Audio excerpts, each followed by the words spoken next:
할렐루야. 새해 복 많이 받으세요. 반갑습니다.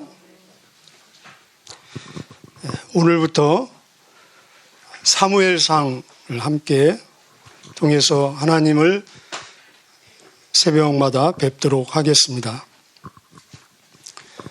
구약 성경은 처음에는 우리 히브리어로 기록되어졌는데 원래 첫 성경 구약은 상하가 구별되어 있지 않습니다. 그냥 사무엘서, 열왕기서, 역대기 이렇게 되어 있습니다. 그런데 번역을 하면서 편의상 이렇게 상하 구분을 했습니다. 사무엘의 위치는 우리 구약은 크게 세 분류로 나누어집니다. 역사서, 역사를 나타내는 책, 그 다음에 우리 시가서, 지혜서, 그리고 선지서가 있는데 이 사무엘서는 역사서입니다. 이 사무엘서의 위치는 사사시대에서 이제 왕정시대로 넘어가는 그 시점입니다. 다윗은 기원전 약 1000년 전인 사람입니다. 그럼 우리 입장에서 보면 약 3000년 전 사람이라고 볼 수 있죠. 역사책은 어떤 그 목적지를 향해서 달려가는데 이 사무엘서가 달려가는 목적지는 뭐냐?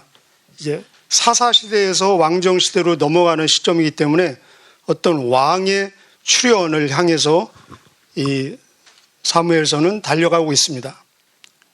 긴 안목에서 봤을 때는 우리의 왕 대신 예수 그리스도의 출현을 향해서 달려가고 있습니다.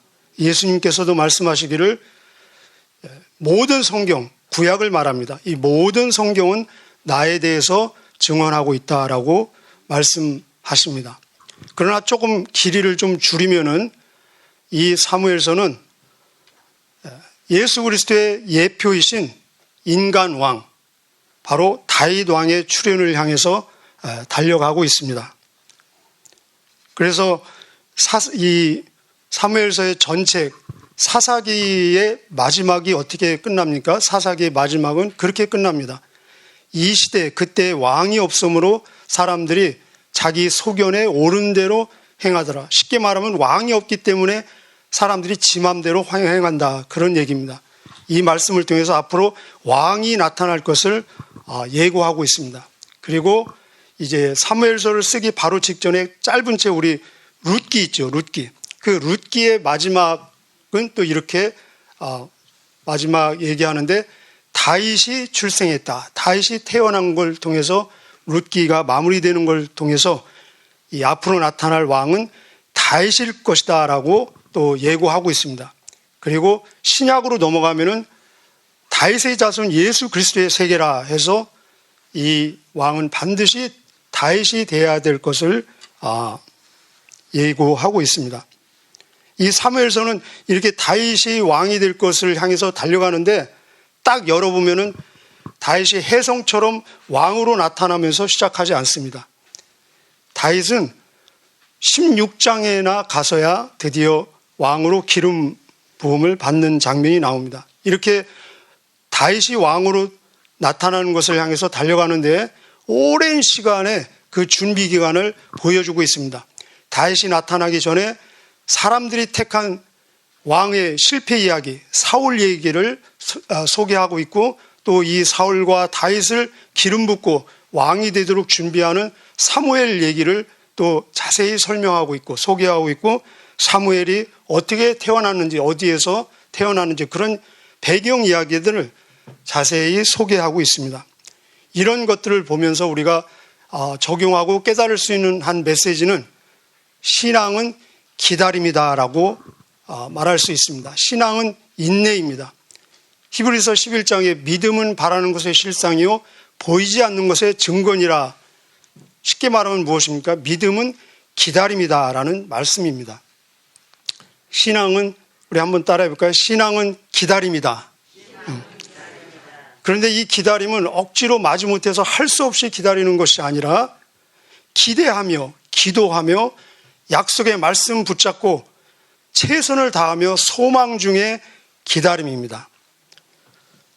오늘 1장 한번 보도록 하겠습니다. 오늘 1장에서 일어난 사건은 사무엘이 출생하는 얘기입니다. 그래서 제목이 사무엘의 출생 이렇게 책에 나와 있는데, 일어난 사건의 제목을 말한다면 사무엘의 출생입니다.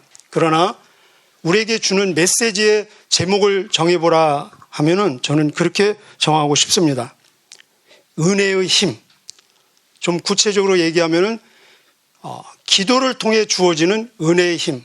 우리 한번 따라해 볼까요? 기도를 통한 은혜의 힘.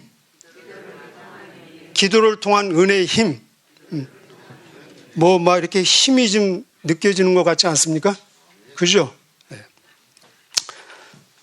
사무엘을 낳은 그 엄마 한나, 기도의 어머니 한나를 주인공으로 해서 어떤 은혜의 힘이 부어지는지 한번 우리 함께 은혜 받는 시간 갖도록 하겠습니다. 우리 본문 1절에서 18절까지만 저와 여러분이 함께 교독하는 시간 갖겠습니다. 1절에서 18절까지. 에브라임 산지 라마다임 소빔에 에브라임 사람 엘가나라 하는 사람이 있었으니 그는 여로함의 아들이요 엘리우의 손자요 도후의 증손이요 숲의 현손이더라.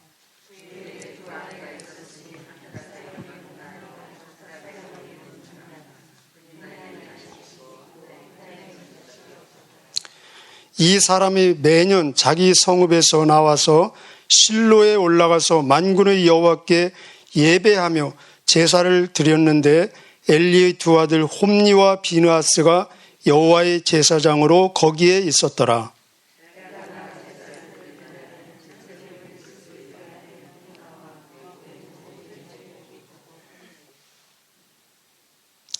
둘째 부인 엘가나는 자녀가 굉장히 많았습니다. 여기 모든 자녀라고 그랬죠. 근데 원 성경, 히브리어 성경 또 영어 성경에 보면은 모든 아들들, 모든 딸들 그렇게 나와 있습니다. 그러면은 최소한 몇 명 이상이에요?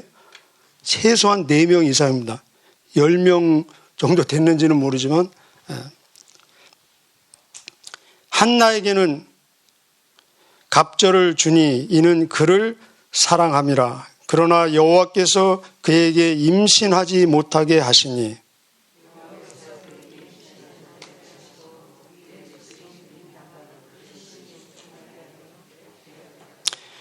매년 한나가 여호와의 집에 올라갈 때마다 남편이 그같이 하매 분인나가 그를 격분시키므로 그가 울고 먹지 아니하니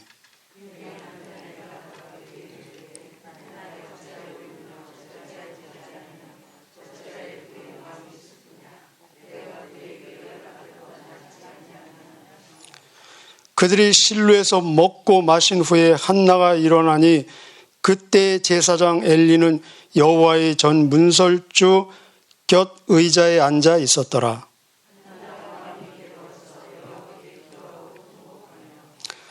서원하여 이르되 만군의 여호와여, 만일 주의 여종의 고통을 들으시고 나를 기억하사 주의 여종을 잊지 아니하시고 주의 여종에게 아들을 주시면 내가 그의 평생에 그를 여호와께 드리고 삭도를 그의 머리에 대지 아니하겠나이다.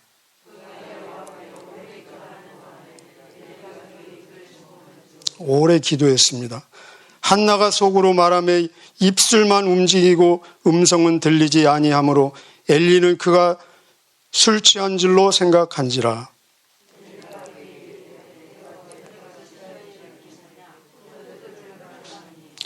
한나가 대답하여 이르되 내 주여 그렇지 아니하나이다. 나는 마음이 슬픈 여자라. 포도주나 독주를 마신 것이 아니요 여호와 앞에 내 심정을 통한 것뿐이오니.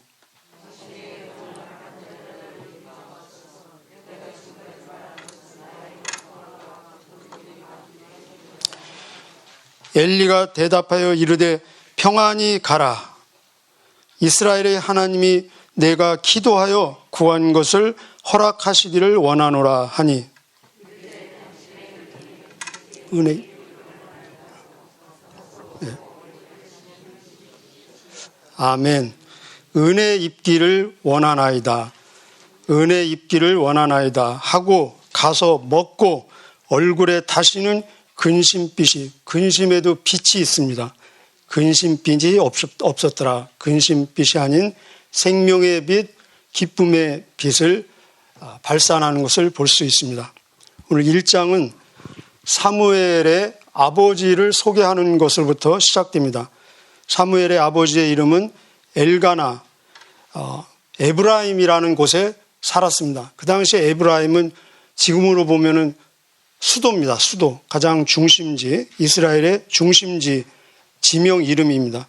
그런데 이 아버지를 소개하는데, 사무엘의 아버지를 소개하는데 그의 아버지는 누구고 할아버지는 누구고, 할아버지, 고조 할아버지입니까? 고조 할아버지, 증조 할아버지, 5대손까지 이렇게 정말 화려하게 소개하는 모습을 1절에서 볼 수 있습니다.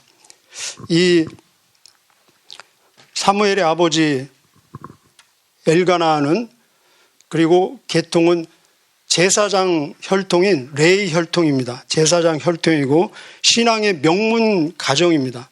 부유한 것처럼 보입니다. 매년 풍성하게 제사 드리고 화목제로 가족이 나누고 또 굉장히 가정적이고 부인을 사랑하고 자녀도 많고 그리고 아주 성실한 경건한 아버지처럼 보입니다.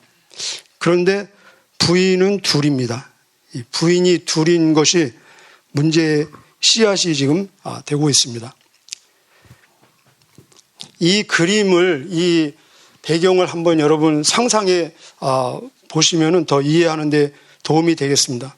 정기적으로 이 엘가나는 자기 가족 모두를 성전으로 데리고 가서 예배를 드리고, 그리고 화목제, 우리 레위기에서 배우셨죠. 화목제를 드리면은 일부는 하나님께, 일부는 제사장에게, 일부는 가족 또 친척 이웃들이 함께 그 음식을 먹으면서 잔치하는 모습을 볼 수 있습니다.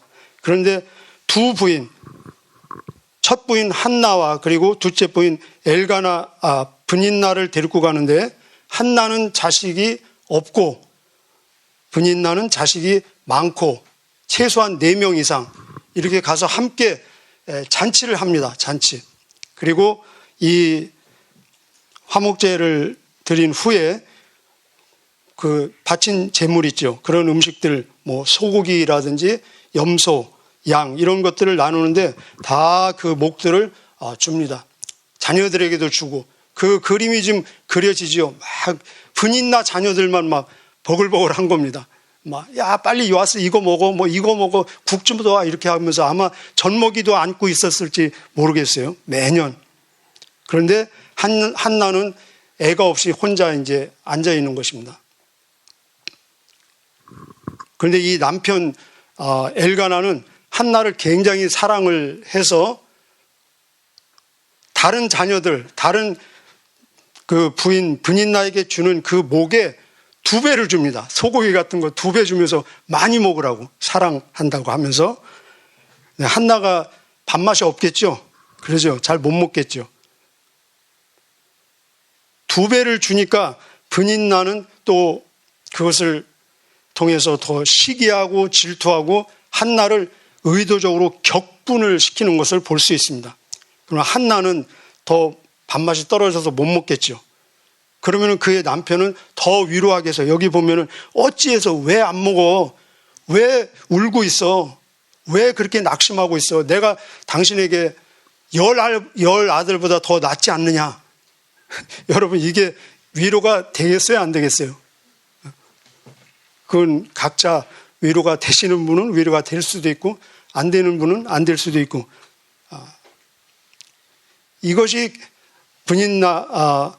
브닌나를 격분시키게 하고, 또 이것이 또 한나를 더 슬프게 하고, 이 악순환이 지금 계속되는 것을 볼 수 있습니다. 그래서 한나가 먹지 않고 그 자리에서 울고 있는,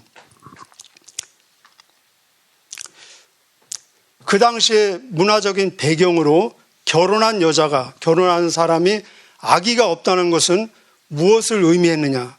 배경입니다. 성경적인 의미가 아니라 그 당시 사회적인, 문화적인 배경으로 그들은 그렇게 해석을 했습니다. 아기가 없다는 것은 하나님의 축복을 못 받은 것이다. 더 심하게 얘기하면은 하나님의 저주 아래 있는 것이다.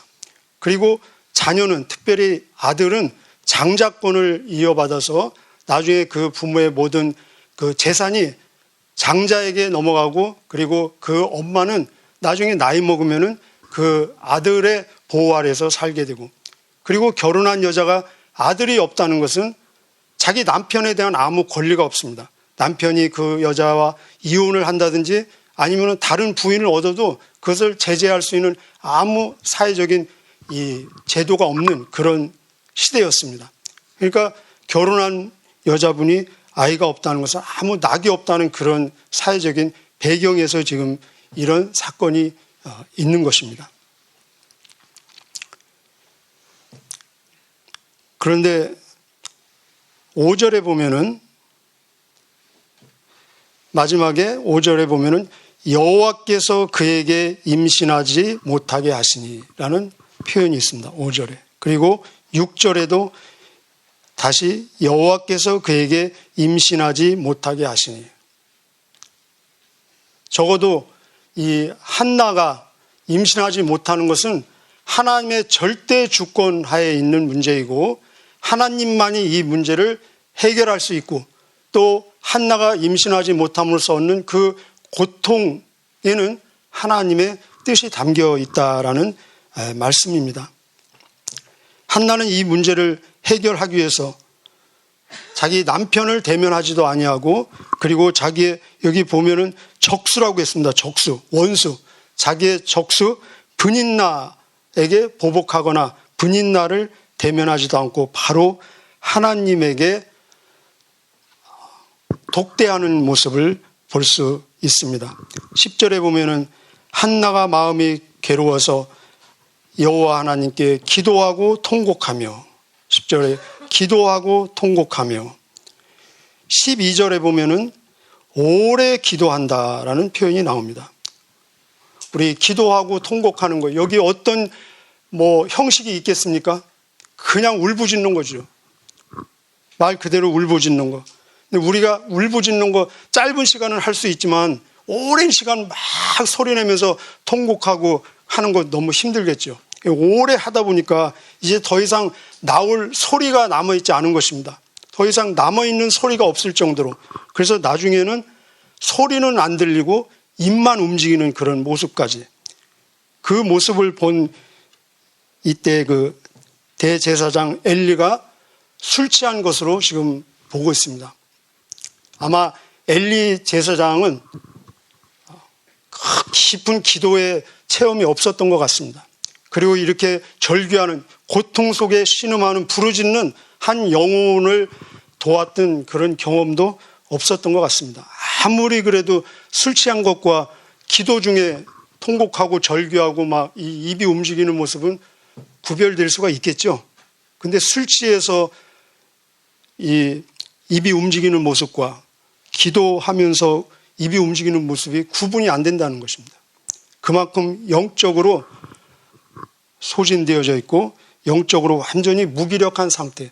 이 엘리 제사장을 소개할 때는 계속해서 앉아있더라 그런 모습이 나옵니다. 나중에도 이 블레셋과 싸울 때 앉아있는 모습으로 또 나옵니다. 우리 레위기에서 배우지 않았습니까? 제사장이 직무를 하는 데는 의자가 없습니다. 항상 서서 하는데, 앉아있다는 것은 영적 무기력을 상징적으로 우리에게 보여주고 있습니다. 왜 굳이 이렇게 앉아있다는 것을 얘기하고 있겠습니까? 9절에 보면은, 끝에 보면은 그때 제사장 엘리는 여호와의 전 문설주 곁 의자에 앉아 있었더라. 한나는 기도하기 위해서 벌떡 일어나고 제사장 엘리는 의자에 앉아 있는 것을 지금 대조적으로 보여주고 있습니다.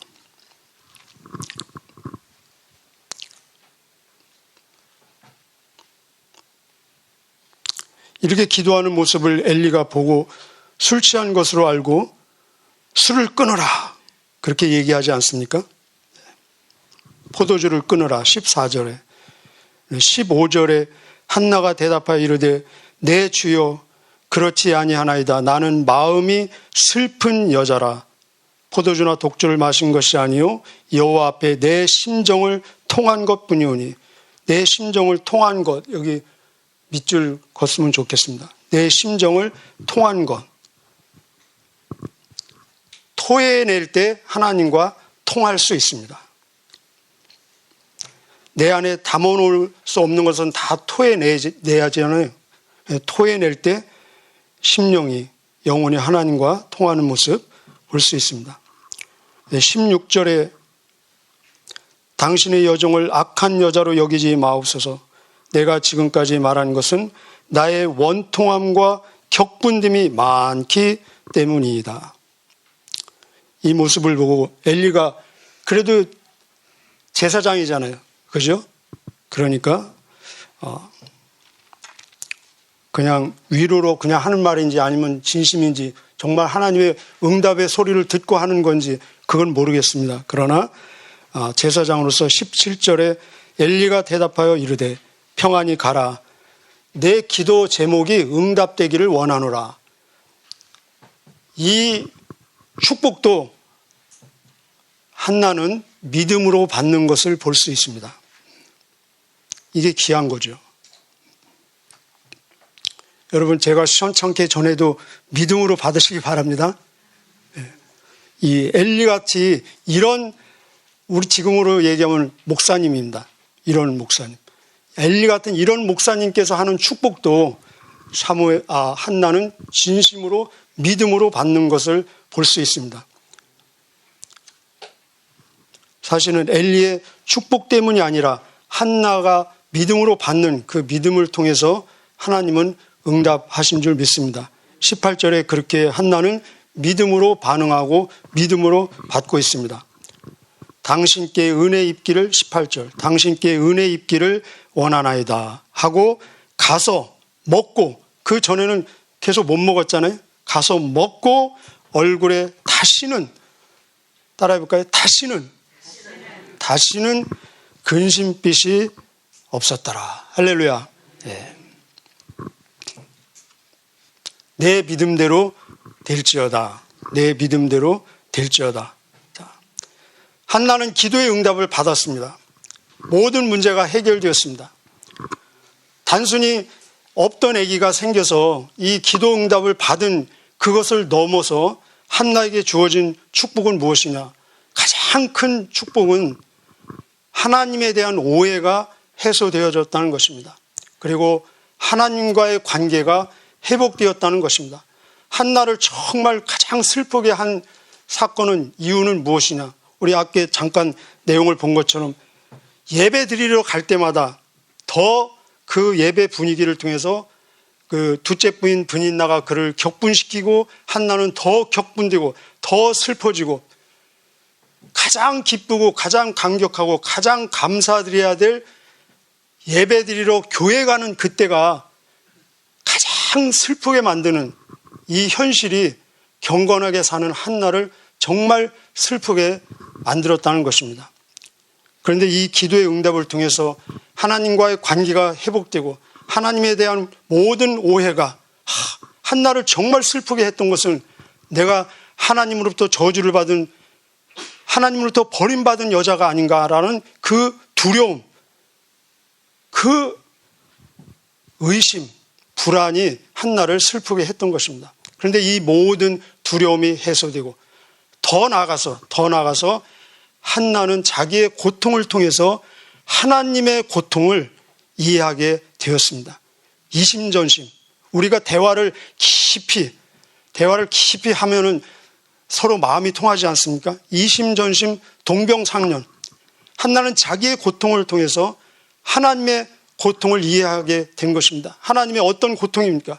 이 이스라엘 역사에서 가장 어두운 시대, 하나님의 마음을 전할 수 있는 정말 선지자, 제사장 하나 없는 이 암울한 시대에 한나가 한 아들을 그렇게 간절히 사모하는 그 이상 하나님도 지금 사람을 찾고 있다는 것입니다. 자기의 고통을 통해서 하나님의 고통을 이해하게 되고, 하나님의 고통을 통해서 자기가 살고 있는 그 나라, 그 시대의 고통을 지금 잊고 있는 것입니다. 그래서 이 기도를 어떻게 합니까? 하나님, 나에게 아들 주시면 그 아들 하나님께 도로 드리겠습니다. 하나님의 고통을 해소하는 데 사용하십시오 라고 다시 드리겠다는 것입니다. 이 얼마나 큰 복 중의 복입니까? 하나님과 마음이 통한다는 것, 하나님과 이심전심, 동병상련, 하나님의 마음이 내 마음이고 내 마음이 하나님의 마음, 감이 될 수 있다는 것. 그리고 이 한나는 모든 사람에 대해서 가졌던 어떤 한이라든지 서운함이라든지 그런 모든 것으로부터 완전히 해방, 자유함을 얻는 것을 볼 수 있습니다. 자기 남편에 대해서 평소에 서운함을 가졌는지 안 가졌는지는 모르겠습니다. 기록이 없기 때문에. 그러나 남편으로부터 완전 해방, 더 큰 해방, 더 큰 자유는 무엇입니까? 자기의 적수, 원수, 라이벌, 대적, 분인 나라부터 해방되었다는 것입니다. 자유하다는 것입니다. 더 이상 미움이 없다는 것입니다. 이 얼마나 큰 힘입니까? 얼마나 큰 위력입니까? 우리는 하나님 말씀을 대면할 때 내 힘으로 도저히 할 수 없는 것들을 직면할 때가 많지 않습니까? 원수를 사랑하라 할 수 있겠습니까? 70번을 7번도 용서하라 할 수 있겠습니까? 나를 핍박하는 자를 축복해 주어라 할 수 있겠습니까? 우리는 내 힘으로 할 수 없는 이런 말씀들을 대면할 때 우리는 해야 됩니다. 왜냐하면 하나님의 말씀이기 때문에, 또 하나님이 보실 때 할 수 있는 대안이 있기 때문에 우리에게 요구하는 것입니다.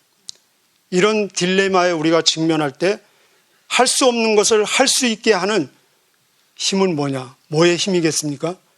바로 은혜의 힘이라는 것입니다. 은혜의 힘. 기도를 통해서 주어지는 은혜의 힘. 그래서 18절에 보면은 당신께 은혜 입기를 원하나이다 하고 가서 먹고 얼굴에 다시는 근심빛이 없었더라. 우리 하늘에서 비가 내리는 것을 우리가 보지 않습니까? 비는 모든 곳에 내립니다. 그런데 높은 장소는 그냥 다 흘러 지나갑니다. 비는 가장 낮은 장소에 모여들고 그리고 거기에 머뭅니다. 이와 같이 하나님의 은혜는 모든 사람에게 다 내려옵니다. 우리가 사실 기도하지 않는 때도 하나님의 은혜는 내려옵니다. 그런데 동일하게 내려오는 이 하나님의 은혜지만 높이 있는 사람에게는 다 흘러가는, 지나가는 은혜가 될 수 있습니다. 가장 낮은 곳, 하나님 앞에 무릎 꿇고 울부짖으며 겸손하게 가장 낮은 자리에 있는 사람에게 그 은혜는 모아지고 그리고 머문다는 것입니다. 그리고 어떤 양이 찼을 때 폭발적인 힘을 발휘해서 모든 문제, 모든 고통을 해소시키고 해방시키고 자유를 주는 위대한 힘을 발휘한다는 것입니다. 기도를 통한 이 은혜의 힘을 통해서 가서 먹고 근심빛이 아닌 생명의 빛, 기쁨의 빛을 발산하는 저와 여러분 되시기를 축복합니다. 은혜의 힘을 통해서 가서 잘 드시고 생명의 빛, 기쁨의 빛을 발산하는 오늘 한날 이 한 해가 되시기를 주님의 이름으로 축복합니다. 기도하시겠습니다. 하나님 감사합니다. 우리에게 은혜 주심을 감사합니다. 하나님, 이 시간 성령으로 말씀으로 충만케 하여 주셔서 우리가 기도할 때 깨닫는 역사가 있게 하여 주시고, 우리가 때로는 마땅히 빌바를 알지 못하지만 성령 하나님 빌바를 가르쳐 주셔서 하나님의 뜻대로 우리의 속을 다 하나님 앞에 토해내서 하나님과 이심전심, 하나님의 마음이 내 마음이 되고 내 마음이 하나님의 마음이 되는 하나 되는 귀한 기쁨과 감사와 감격을 체험하는 이 시간 되게 하여 주옵소서. 성령 하나님 함께 하시고 충만케 하시고 우리에게 새 영으로 충만케 하여 주옵소서. 하나님, 우리 특별히 사랑하는 자녀들을 위해서 축복합니다. 하나님, 그들이 어디에서 무엇을 하든지 성령 하나님 함께 하여 주셔서 하나님의 기쁨이 되게 하여 주시고 먹든지 마시든지 무엇을 하든지 하나님의 영광을 위한 삶이 되는 귀한 거룩한 삶이 될 수 있도록 역사하여 주옵소서. 하나님 또 여기에 바쳐진 귀한 예물 하나님 안수하여 주시고 기쁘게 받아주시고 이 속에 담겨있는 모든 기도의 제목, 감사의 제목이 하나님 앞에 아름답게 연락되어 열매 맺는 예물 되게 하여 주옵소서. 오늘 하루의 삶을 주님 앞에 올려드리오며 기대하오며 감사하며 예수님의 이름으로 기도하옵나이다. 아멘.